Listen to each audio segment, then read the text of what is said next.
Hi, good afternoon, everybody.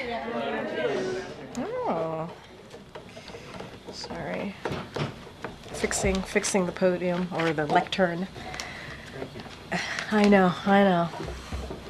It matters. I know it does. I know. Okay.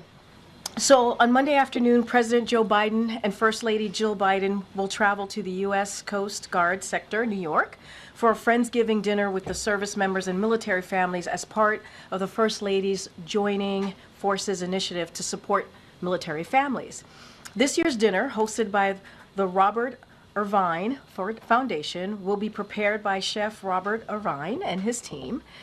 The U.S. Coast Guard sector, New York, is home to over 500 active duty members and their family members and represents the largest military presence in New York City. During their visit, the President and the First Lady will thank service members and their families and help serve Thanksgiving meal. This is an annual tradition that is very special to the President and the First Lady. They look forward to yet another Friendsgiving dinner with some of the men and women who serve our country and their families who sacrifice so much for our communities. And on a related note, as Americans prepare for Thanksgiving, there's one more thing to be thankful for: much needed relief at the grocery store and the gas pump.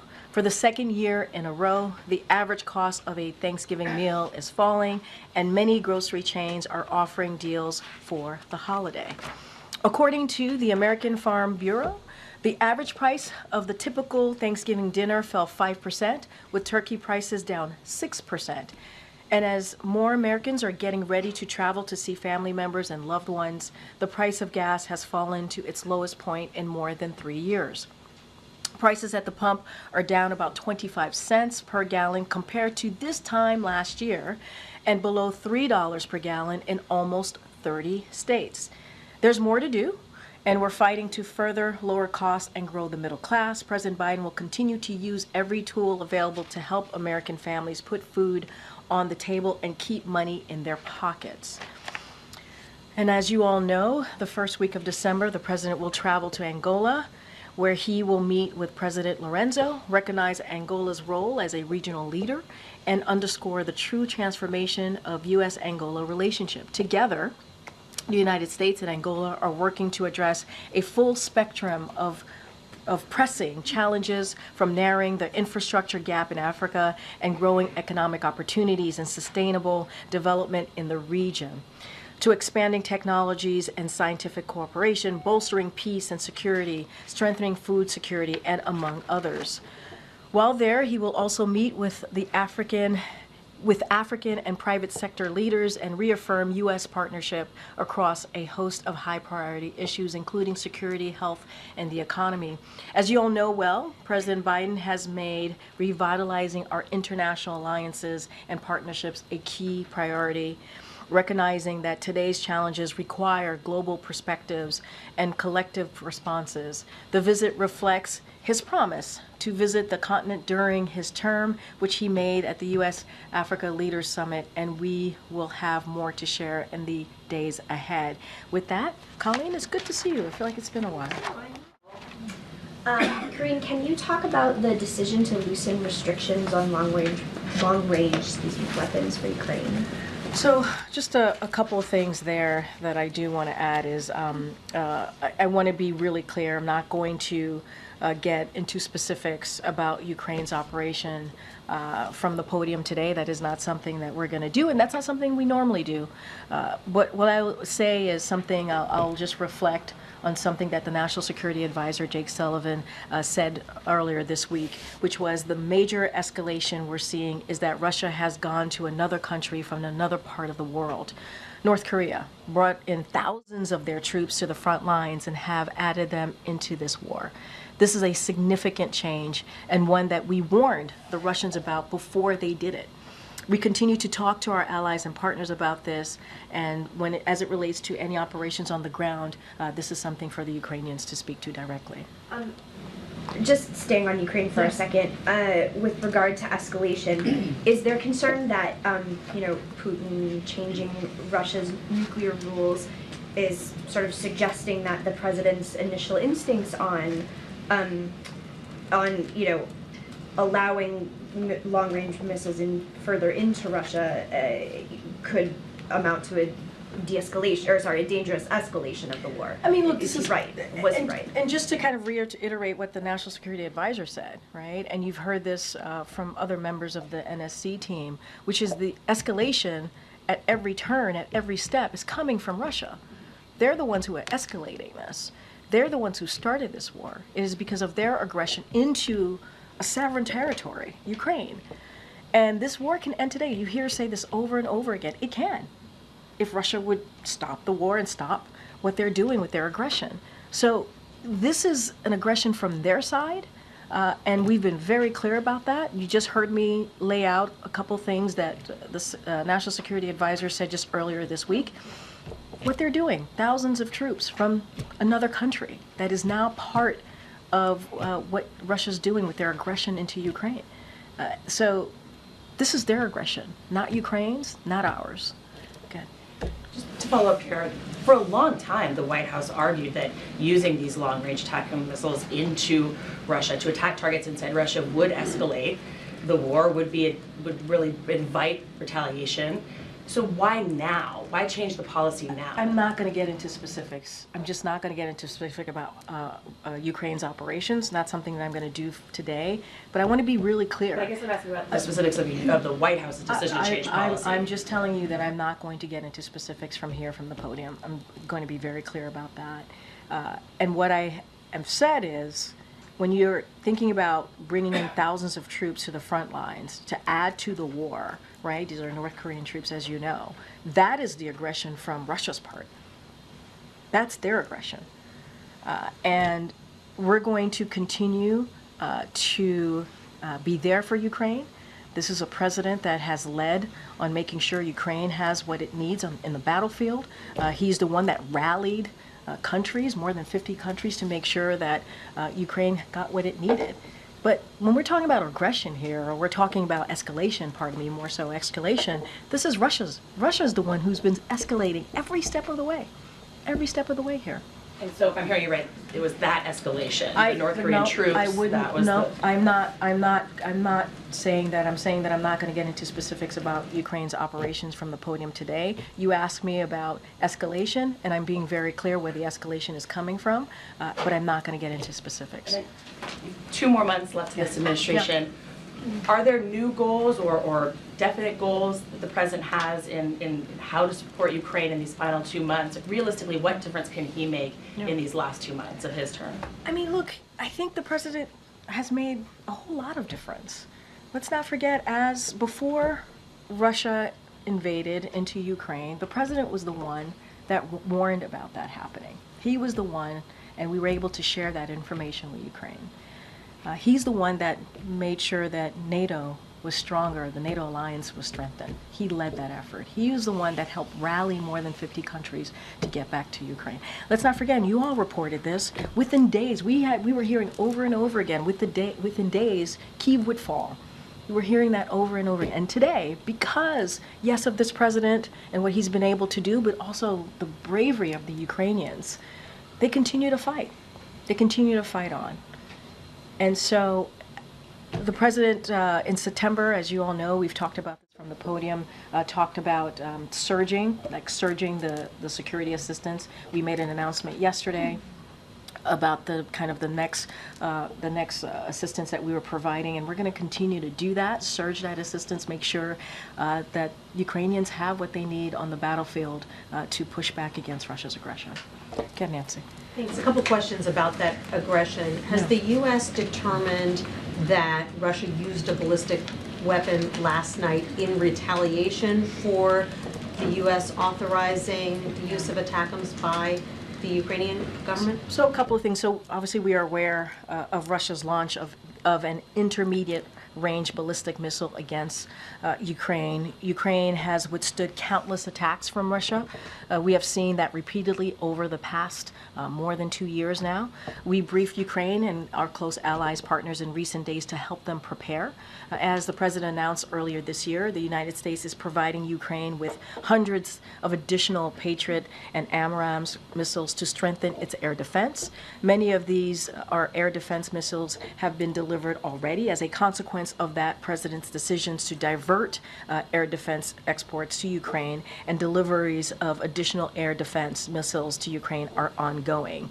And as I just stated, the president in September, on September 29th to be more exact, he talked about surging continued assistance, security assistance to Ukraine. And so we're going to continue to do that, and that is going to make sure they're strengthening their capabilities, including air defense, and put Ukraine in the best possible position on the battlefield. And just yesterday, as I mentioned moments ago, we were able to announce another security assistance. And so that's going to continue. And so we will not be deterred here. We are going to continue to make sure that Ukrainians have what they need on the ground.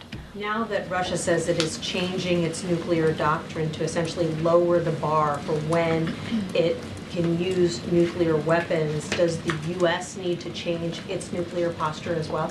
So let's not forget, we said earlier this month that we were not surprised by Russia's announcement that it would update its nuclear doctrine.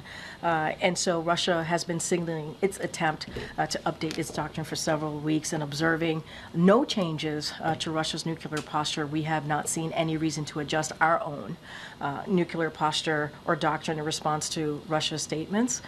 So this is more of the same irresponsible rhetoric that we continue to hear from Russia, which we have seen for the past more 2 years now, if you think about their aggression, their war against Ukraine.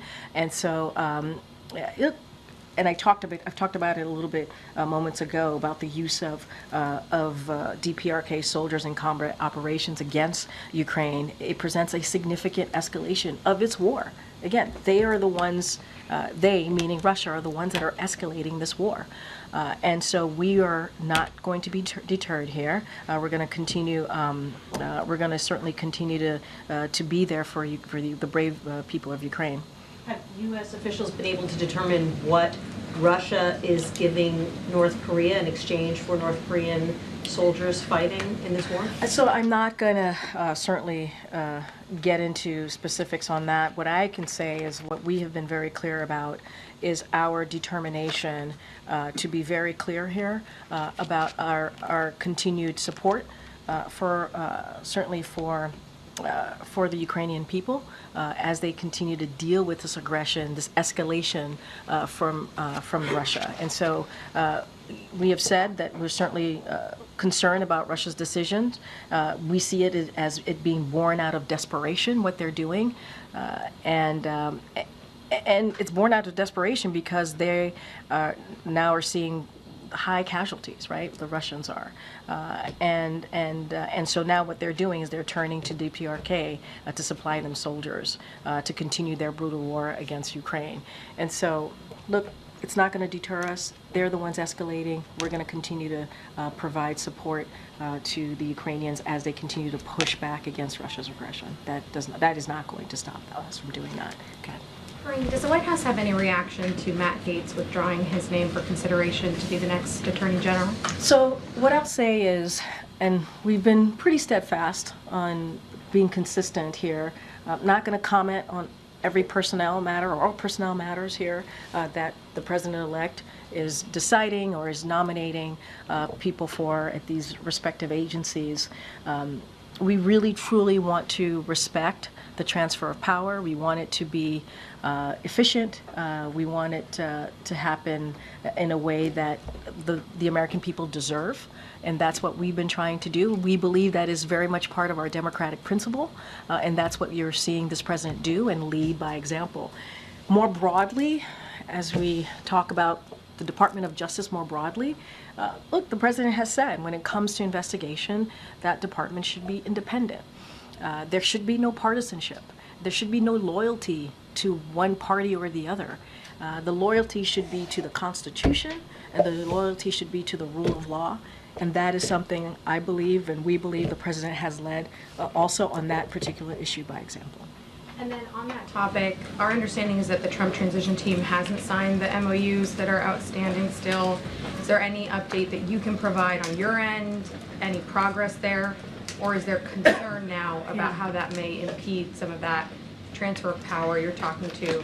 Yeah, and so, and look, as you know, President Biden met with the president-elect to show that transition of power, and obviously offering any assistance needed to make sure that happens in a way that is peaceful, obviously, and efficient.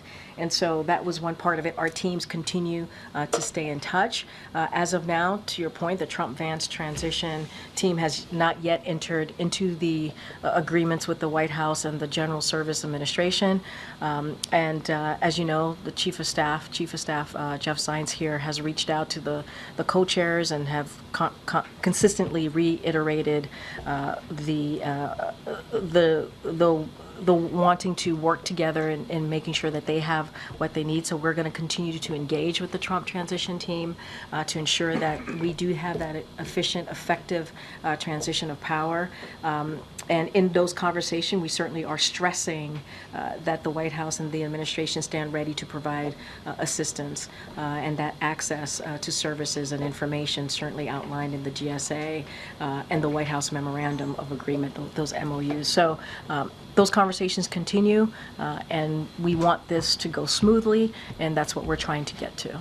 And just finally, what is the White House view on Speaker Johnson saying that he will bar transgender women from using Capitol bathrooms as something that Congresswoman Nancy Mace has clearly raised in regards to Representative-elect Sarah McBride? So I would, when I think about that question, I think about what the Congresswoman-elect said, and who, as you know, the president has a close relationship with and is very proud of her. And what she said is, I'm not here to fight about bathrooms. I'm here to fight for Delawareans and to bring down costs facing families. And we agree with her. We think that's incredibly important to focus on the American people. Obviously for her, it's the Delawareans who she represents. And so again, the president is proud of her. I'm not going to add to that. Has he called her in recent days over this? I don't have a conversation to speak to. As you know, they had a moment to speak on the night of the election.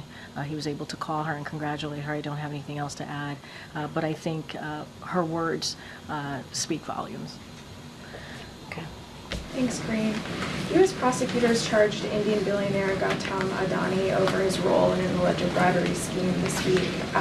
Is the administration concerned that this will damage U.S.-India relations, especially given the recent case with a former Indian intelligence official being charged in an assassination plot aimed at a U.S. citizen? So obviously we're aware of these allegations, and I would have to refer you to the SEC and DOJ about the specifics of those allegations against the Adani Group. What I will say is on the U.S. and India relationship, we believe that it's stands on an extremely strong foundation, anchored in ties between our people and cooperation across a full range of global issues.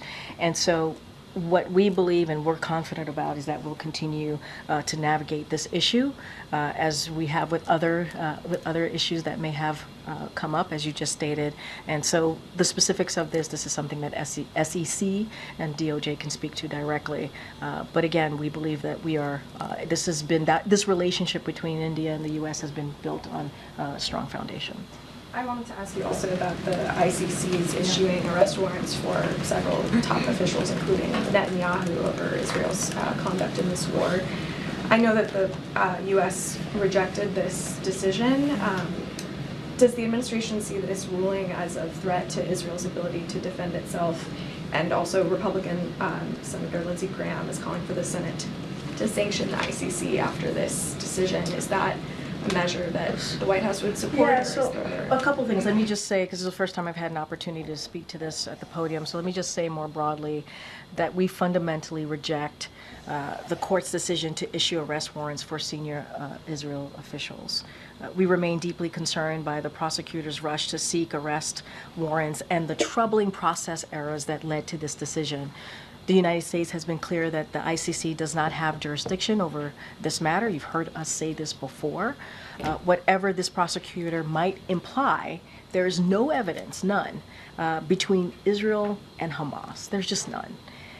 In coordination with partners, including Israel, we are discussing certainly those next steps, what that's going to look like. And to your question about sanctions, that's basically kind of just answered it in that last part of what I said. We're in consultation with our partners and also, which include Israel, about our next steps. We fundamentally reject that the ICC has jurisdiction over this situation. And so that's something that we've been pretty clear about, and we'll continue to do so. Okay, MJ. Karine, at this point, with 2 months left in the administration, does the White House see a real value in President Biden directly engaging with members of the press? Oh, absolutely. Yes. Look, I think we have worked really hard, and I hope you all have seen this, to make sure that we brought back the norms that was taken away from our predecessor on how we engage with the press. The president respects the freedom of the press, and he actually enjoys engaging and going back and forth with all of you. And that is something, and he's done that extensively, and that is certainly something that he's going to continue to do. We have less than 60 days, I think you just said 2 months left. That is plenty of time for the president to continue that engagement. He will. This is something that we respect. Bringing back the norms, working with the White House Correspondents Association, making sure that we have that healthy back and forth with the press corps. And so we believe it is important when the president engages with the press. He's done, I believe, more than 50 interviews just this year alone. He's taken hundreds of questions in his back and forth with all of you, and that's going to continue. If all of that is true, why on a 6-day foreign trip where the president obviously had a robust American press corps traveling with him, did he not have a single engagement, whether it is a press conference or maybe just speaking on the tarmac or really anywhere where he took questions from the press? I mean, as you all just stated and wrote about, the G20 and APEC was his last opportunity to deal with some of these world leaders that he has built a close relationship with. Has some of them he's known certainly more than his almost 4 years in this office. And so he truly wanted to spend time engaging and listening, having that one-on-one engagement that the president believes in and trusts in. And so he wanted to spend time doing that. And so that's what you saw the president do. And I get it. I get that you all want to hear from the president. I get that. I understand that. And I'm not saying that you won't. You will. He will certainly continue to engage with all of you. And it is. When I say it's something that he actually enjoys doing, it is. He enjoys having the back and forth with all of you. And that's going to continue. Just to be clear, you mean the explanation is that he, on this trip, was extra busy meeting with world leaders because this is one of his, last big what I'm saying is, as you know, this was one of his last opportunities to speak to many of these leaders. There were 20 leaders at the G20, more than 21, or about 21 leaders at APEC. And so he wanted to spend that time certainly doing what he normally does at these conferences, obviously, but also, speaking directly to them as one of his final times as president. And again, putting that aside, I think your question was, do we believe that he should engage some version of that?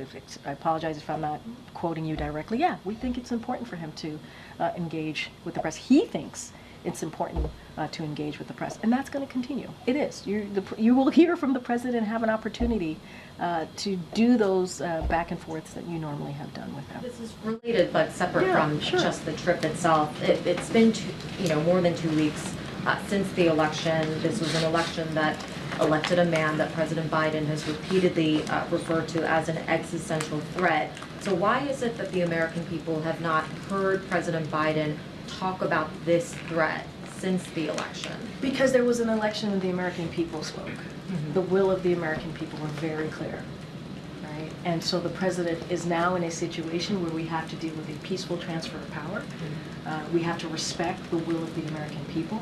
And that's what you have been seeing from this president, trying to lead by example to make sure that that happens.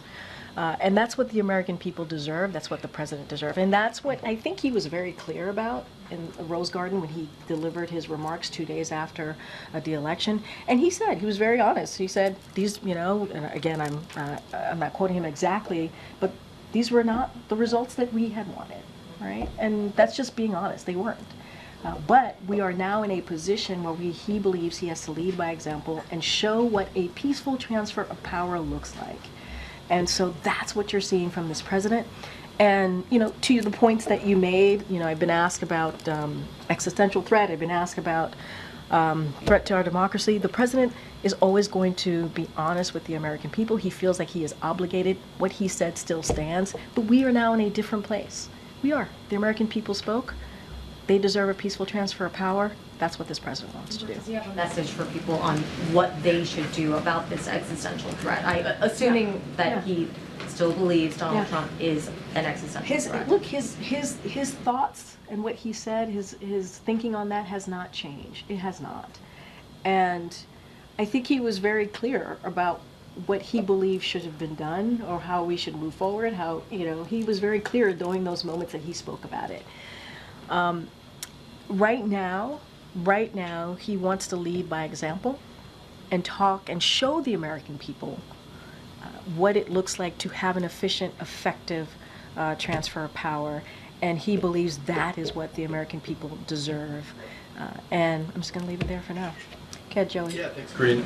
President-elect Trump this week confirmed he intends to declare a national emergency and use U.S. military to pursue mass deportations of undocumented immigrants. Does the president believe this is an appropriate use of the military? So look, I'm not going to go into what the state attorney general, or state elected leaders might do in the future as a response to this next administration's policy, how they're going to move forward.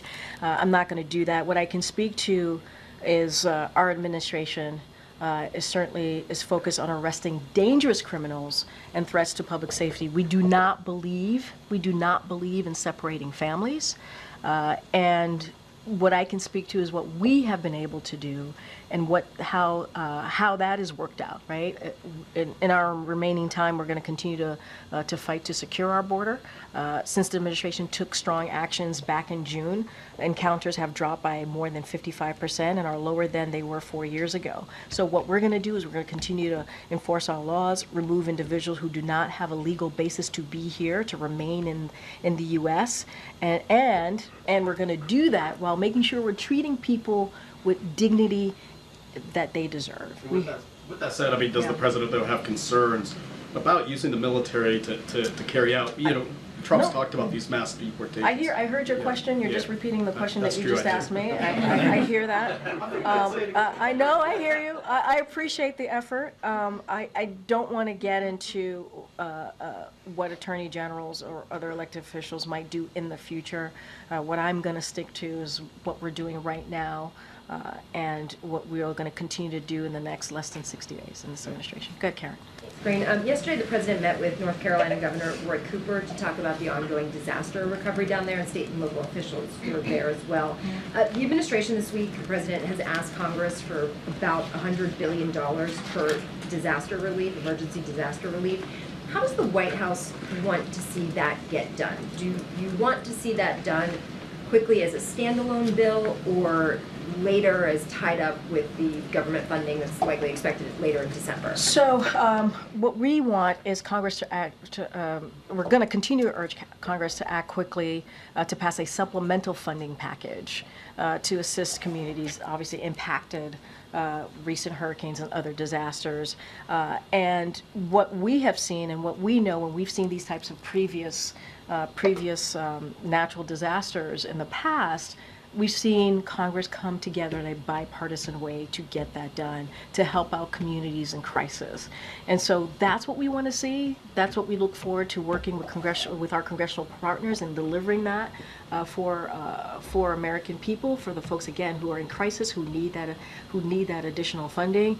And so obviously you saw the letter from OMB, and so certainly they can go into more details and specifics of the breakdown of our ask, but that's how we want to see it moving forward. Would you say this is the top legislative priority right now for the president in this lame duck session? So I think right after the election, I talked about 4 or 5 legislative priorities. Obviously, this was one of them. Getting our judicial, we think our very qualified judicial nominees through is a priority. The NDAA is a priority as well. So we have a couple of key priorities that we want to work with our congressional partners on getting through, and this is certainly one of them. And again, FEMA has the money to respond to Hurricanes Helene and Milton, and that's assuming there's no new large, obviously, hurricanes or natural disaster. But as you know, when it comes to SBA, that funding is fully exhausted, and you have, that type of funding is critical to businesses, homeowners, and renters, and they really rely on that funding, that SBA funding, to certainly deal with recovery and rebuilding. So there's a real need here, a real urgency, and so we're going to work with congressional members to get that done. Did you hear a dire message yesterday from those North Carolina officials? Look, I think they're trying to recover and rebuild. And I think that they were devastated by the hurricane, as we all know. I think some of you were able to come with us on that trip, whether if it was us or with the vice president, and you saw what they have to deal with here. Devastated by the hurricane. So I don't want to speak for North Carolina, but certainly there is an urgency.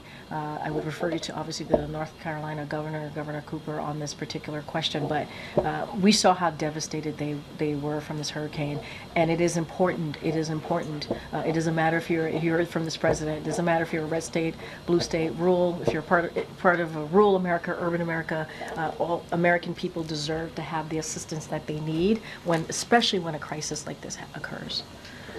Okay.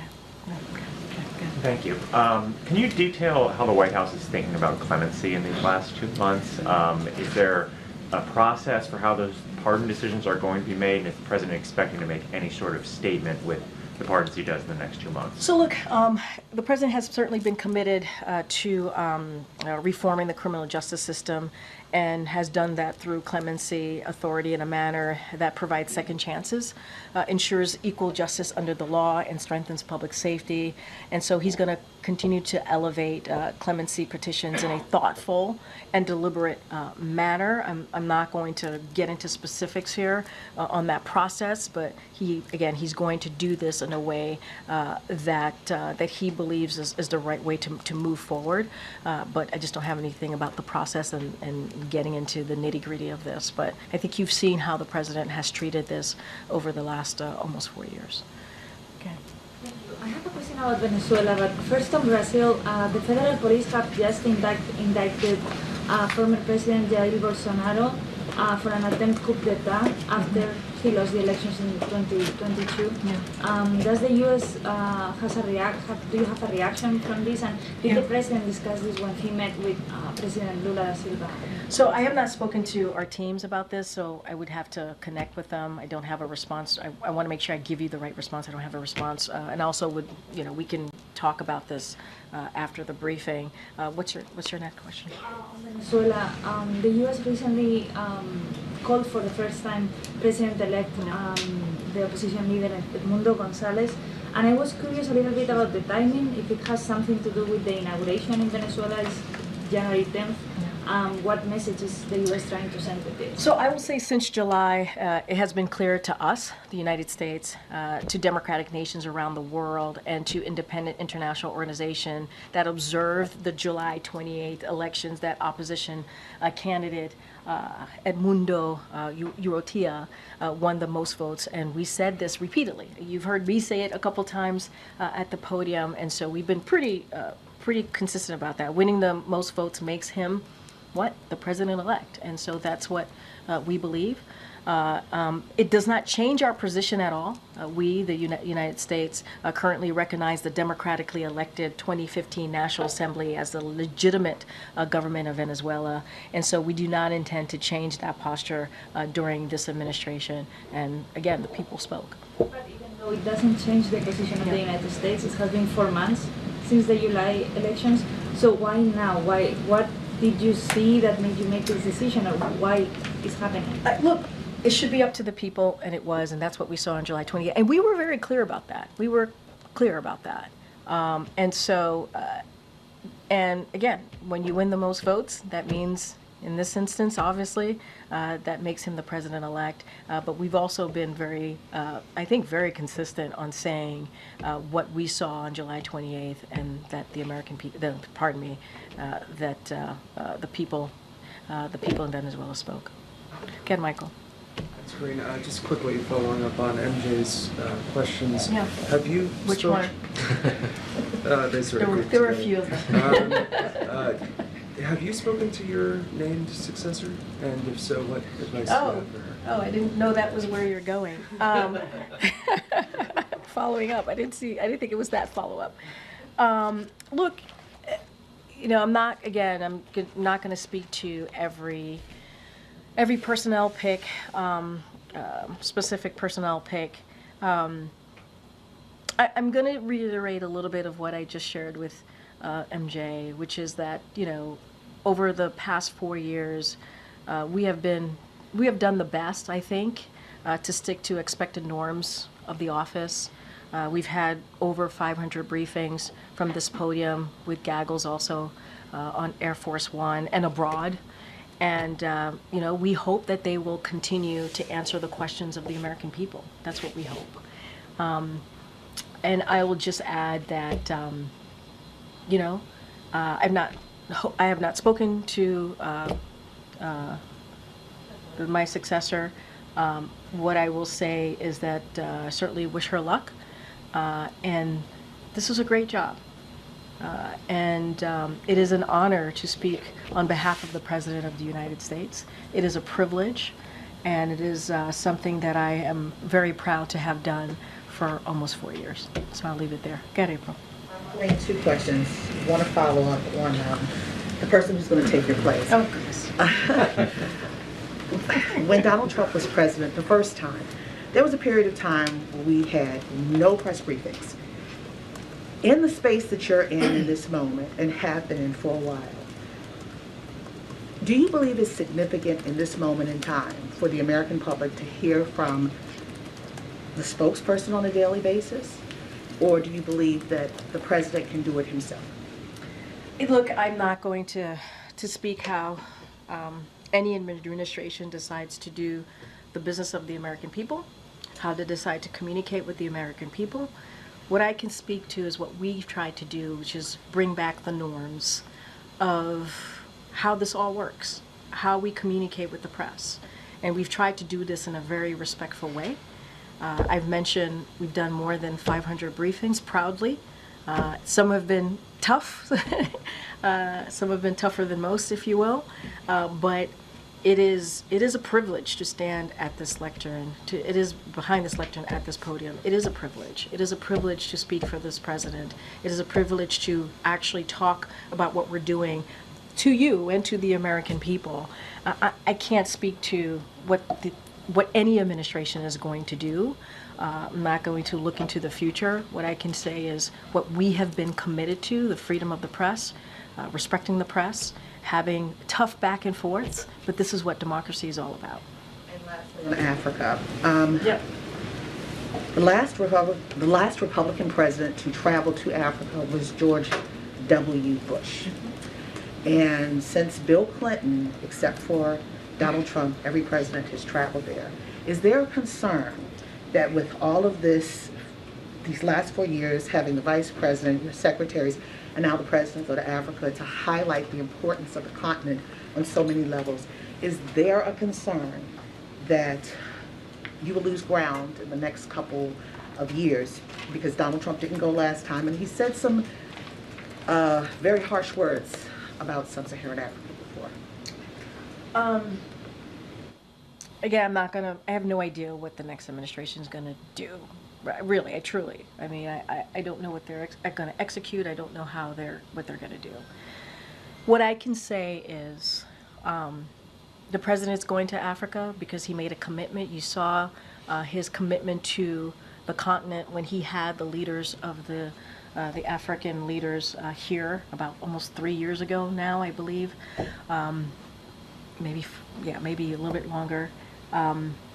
And he did that because we believe there are shared interests between the continent, the countries obviously, and the U.S., and wanted to continue to transform those relationships, right? And work on those relationships. And so that's what you're going to see from this president the first week of December when he goes to Angola. I will add that this president believes in respecting people. Again, doesn't matter where you come from. Doesn't matter if you voted for him or not. He believes every American has an opportunity to be uplifted, to have opportunities to have a better life for themselves. That's why he believes in this country, what this country is founded on, what this country is all about. Getting opportunities, being able to to live that American dream, whatever that is, however that is defined for you. And so that is something that this president will always respect, not just as president, but moving forward. Obviously, he did that as vice president, senator. And so that's what I can speak to. And that's what he's going to continue to do. And there's a lot of things that we're going to cover in Angola, right? Whether it's infrastructure, growing economic opportunities, expanding technology. There's a lot to talk about, a lot of shared interest. And so we'll have more to share certainly on his trip to Africa. Okay, Jenny. Firstly, on MJ's question MJ is / so comment, popular today. I was on the South America trip, and I just want to know Yeah. if your explanation was that he was engaging with leaders. There was quite a bit of downtime and, of course, opportunities on the tarmac, which he has used before the election. So I don't know, that really explains why he didn't. I appreciate that you don't appreciate my explanation. But what I'm saying to you is that the president is looking forward to engaging with you in less than 60 days. He's done it extensively. It's not going to stop. And he will do that. He will continue to engage with all of you and take your questions. He's done, I believe, more than 600 back and forths with you all this year alone, done more than 50 interviews. That's not going to stop. It's not. He's going to engage. And I'll just leave it there. One Yeah. actual topic, sorry. Actual topic? Well, this one was, I just had to What does that mean? I just had to get this one comment. Does the administration have a prevailing theory on how the undersea cables in the Baltic Sea were damaged, and do you think that China may have been responsible? I'm just not going to get into any type of theories from here. I will let the NSC team respond to that directly. I'm just not going to get into speculation from here. Okay, Nadia. Thank you, Karine. On the statement you just mentioned about the ICC issuing an arrest warrant against Mr. Netanyahu and the defense minister, you said that you found the process has troubling errors. What errors do you think it has? And second, sorry, you talked about the partners. You want to discuss with partners the next step on the ICC decision. Few of your closest allies, France, Italy, Netherlands, and Canada so far, said they are abiding by the court decision and they can arrest Netanyahu if he steps on their soil. So did they have a different interpretation of international law than you? So a couple of things. You asked me a couple of things. So the first thing that I will say is that obviously we reject, and we certainly have different opinions on that, and we're going to let other countries speak for themselves. We're speaking for ourselves, and so we're not going to be executing any arrest warrants. That is not something that we're going to do from here. And I do have some examples on when you ask me about the process and why we think it's essentially a flawed process. And so in contrast to how he has treated, this is the prosecutor, how he has treated others, including Nicolas Maduro and his associates.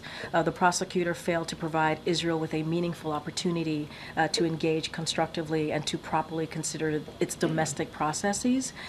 This calls into question the credibility of the prosecutor's investigation and the decision today. But we've been very clear, not just today, that we do not believe that the ICC has the jurisdiction here.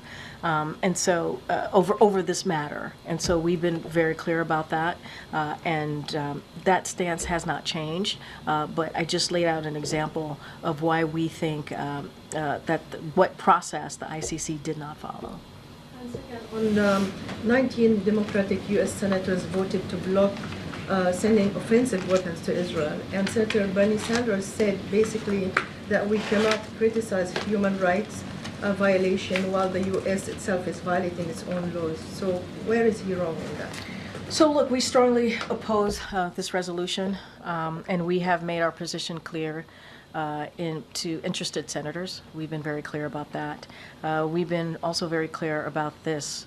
We are very committed to Israel's security. That has been ironclad, and we believe that these resolutions are counterproductive. As we are working to secure a ceasefire in Lebanon and ceasefire and hostage deal in Gaza.